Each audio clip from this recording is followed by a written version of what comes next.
मलिन संस्कारों के कारण जन्म जन्मांतर तक दुख भोगता रहता है, दुख भोगता रहता है, कष्ट भोगता रहता है। नहीं कटिपट न पेट अघाई, पाप करत निसि बासन जाई। ना तो कटी के लिए वस्त्र और ना पेट भर भोजन, ऐसी दयनीय स्थिति हो जाती है।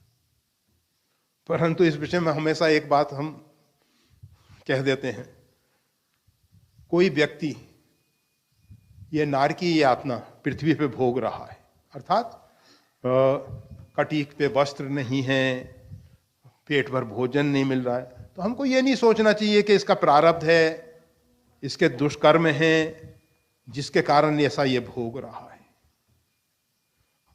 हमको ये सोचना चाहिए कि परमात्मा ने हमको अवसर दिया है कि अगर हम अपने कर्मों को सही नहीं करेंगे तो हमारी ये स्थिति हो जाएगी। हमको इस स्थिति में आना पड़ेगा अगर हम अभी सावधान नहीं हो गए तो। और जहां तक बने ऐसे व्यक्तियों की सहायता इसलिए करनी चाहिए क्योंकि हमको अपना जीवन संभालना है, अपना जीवन सुधारना है, इसलिए उसकी सहायता करनी चाहिए। और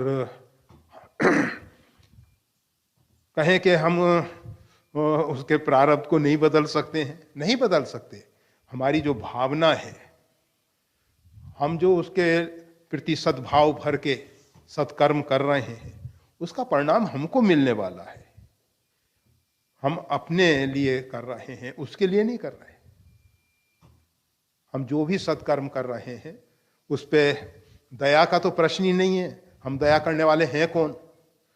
केवल वो परमात्मा की वस्तु, परमात्मा प्रदत्त वस्तु, परमात्मा की सेवा में लगा रहे हैं। परमात्मा ने दिया था, वो परमात्मा की वस्तु हम परमात्मा की सेवा में लगा रहे हैं। परमात्मा ने अवसर दिया है कि ऐसी स्थिति में जो हैं उनकी सेवा करो, करना चाहिए। तो गोस्वामी तुलसीदास जी कहते हैं, श्री रघुवीर तज करे भरोसो, और भगवान श्री राम का आश्रय छोड़ के, उनका भरोसा छोड़ के, उन पे विश्वास न रख के अन्यत्र विश्वास कर रहा है, सुख संपत्ति की काजली, उसको सुख संपदा तो मिलने वाला ही नहीं है। अब इस पे भी एक प्रश्न उठता है। एक प्रश्न ये उठता है कि बहुत से लोग ऐसे हैं जो राम जी को छोड़ के, अर्थात परमात्मा को छोड़ के अन्य पे भरोसा कर रहे हैं, अन्य पे भरोसा कर रहे हैं, और उनके पास सुख संपदा बहुत है। नाना प्रकार के झूठ, छल, कपट, फरेब सब कर रहे हैं और सुख संपदा भरी हुई है। वो कहां से कहा जा सकता है? कहा जा सकता है कि प्रारब्ध में, अर्थात पूर्व में उन्होंने ऐसे सत्कर्म किए हैं जिसका परिणाम वो भोग रहे हैं। परंतु इसके साथ साथ भी हो सकता है कि पूर्व में भी उसने दुष्कर्म किए हों, सत्कर्म भी किए हों और दुष्कर्म भी किए हों, दोनों मिश्रित हों।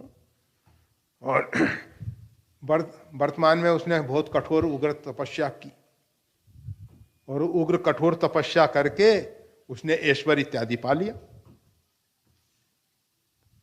तो ऐसा ऐश्वर्य जो है वो भी उसके लिए कल्याणकारी नहीं होता। और रामचरितमानस में हनुमान जी ने कहा रावण से कि देख। वीडियो देखने के लिए धन्यवाद। श्री गुरुदेव की वाणी का और ज्यादा लाभ लेने के लिए कृपया हमारे चैनल को लाइक और सब्सक्राइब करना ना भूलें। चैनल का लिंक डिस्क्रिप्शन बॉक्स में उपलब्ध है। जय श्री राम।